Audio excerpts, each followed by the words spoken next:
Hello everyone, my name is Kimberly Gonzalez and I'm your self-love sister, and welcome to another episode on Self-Love Corner on the Waiting Room.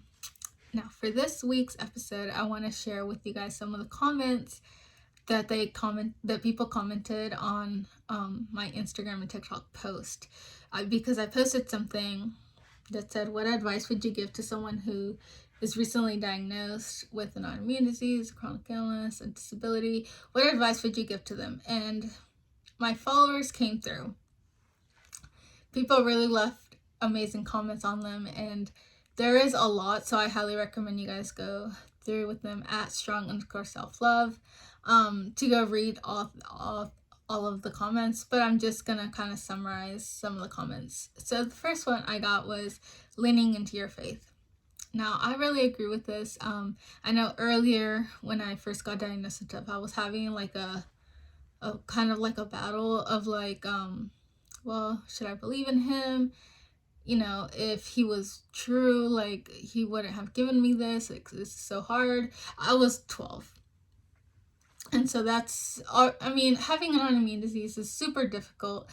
But I mean, in your preteen years, like to go through something like that, it was really mentally, it was a lot for me. And I really closed myself off. Now, luckily, my family never did.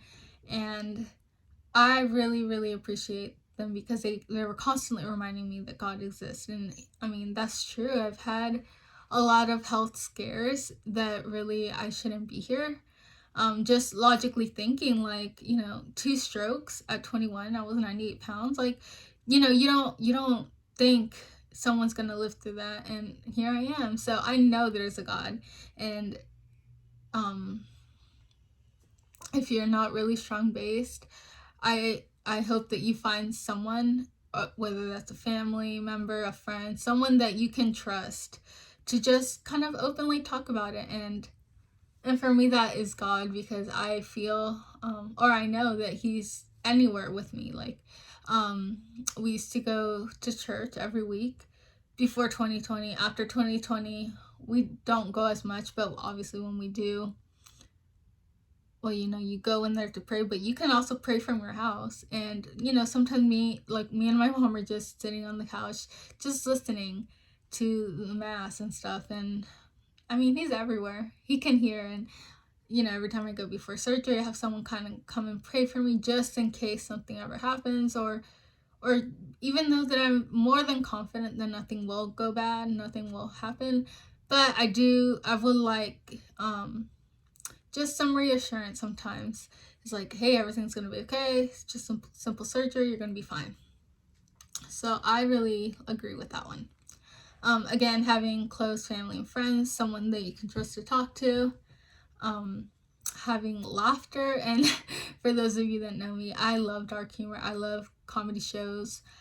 I love to laugh, and I make fun of myself. And I think that's the most freeing thing, is when you can actually look at life and laugh at some situations, because some situations are just ridiculous.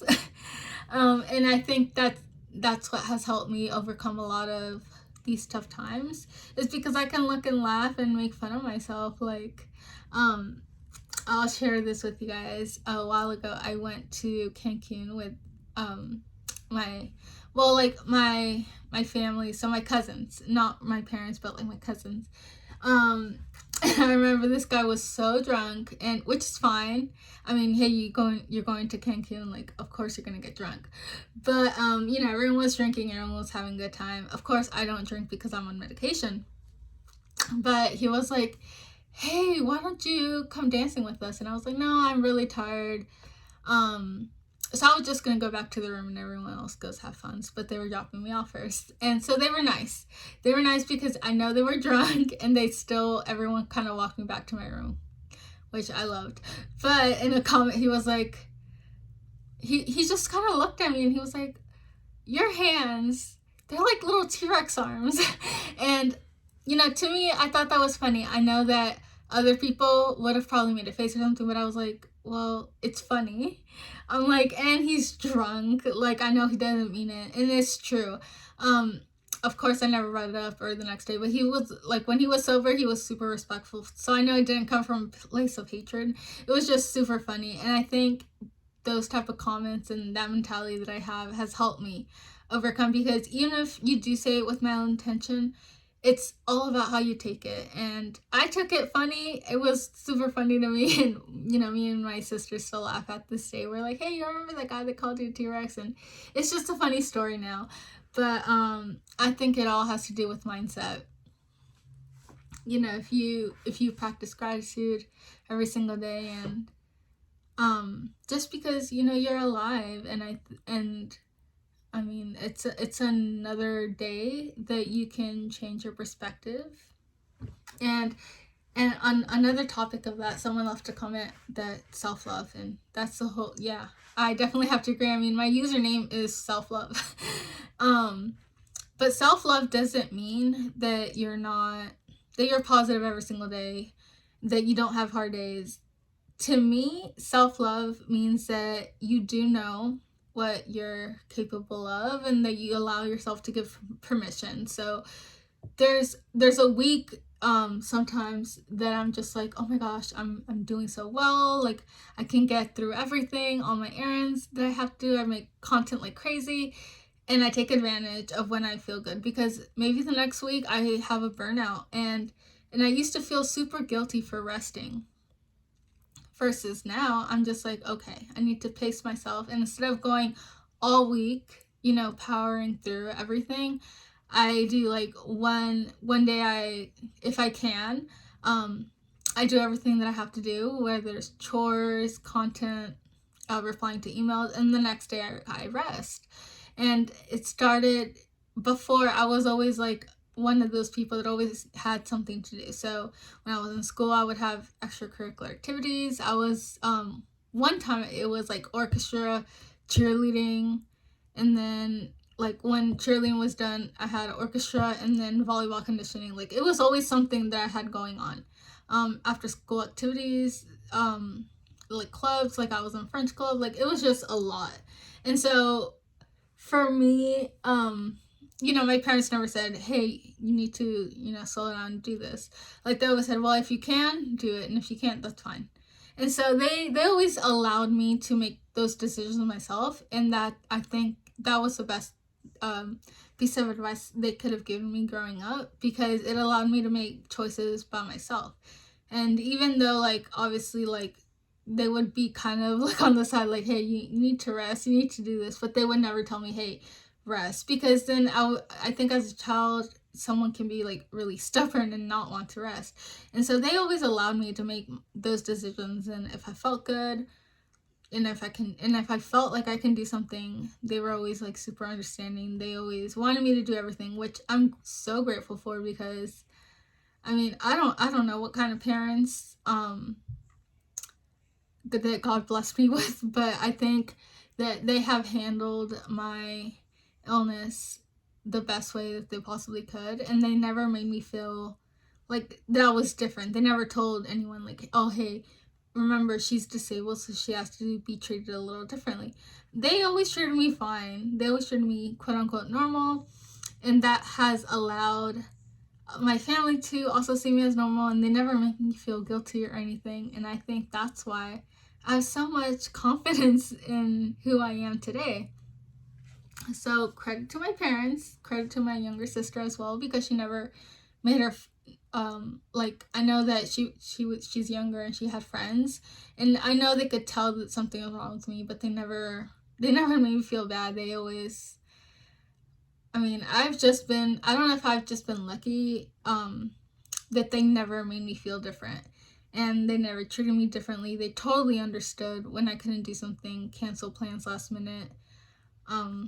That has also allowed me to, be patient with myself.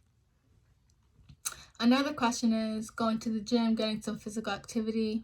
I mean, another comment, and I have to agree with this. When I'm I don't want to say well, but when I'm like 80% good, I love going to the gym. I think it's great to get your physical health moving, to get your mental health. It gives me a chance to de-stress. And right now that I cannot, that I had my toe amputation, that I can't go to the gym, and nor I don't want to like stress myself out, but I just walk my dogs just outside, and I just walk little Draco because he's 12 pounds. And just, getting out there in the sun gives you a chance to kind of like get away from the room, or whether that's getting the mail, throwing the trash out. Like, it's a few steps, but just being outside helps a lot. Someone said, reply or comment on your friends with autoimmune disease. Yes, like, do not make them feel alone. Know that someone is out there that's going through the same thing, that's going through something similar. I think I have more virtual friends than real friends at this point. Like, I'm so grateful for this community, because we are a very understanding community. Really, we don't judge as harshly as other groups. We kind of know whether, if we don't have the same illness, we know that, when we say fatigue, we know it's not just that you're tired, because fatigue is a whole nother thing.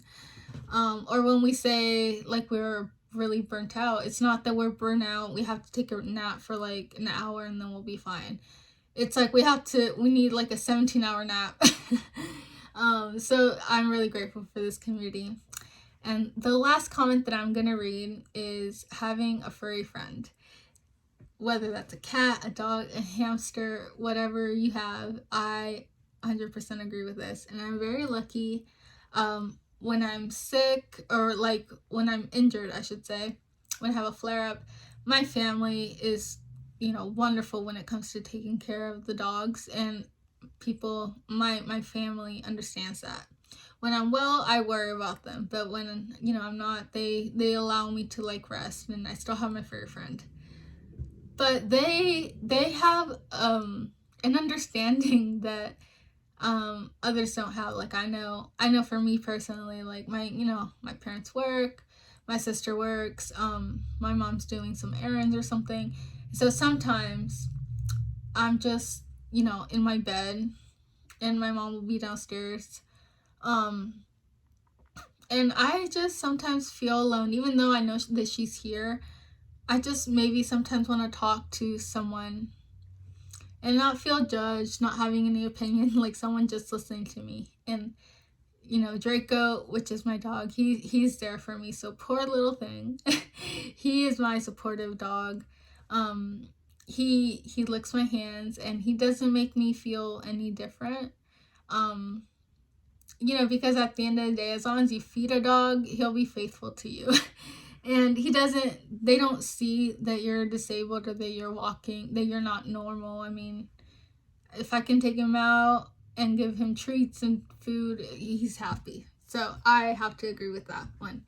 But like I said, there's a lot of more comments, a lot of more useful advice that people left for me. So make sure to check those out. And as always, please subscribe to The Waiting Room. We have so many upcoming projects, new events coming up.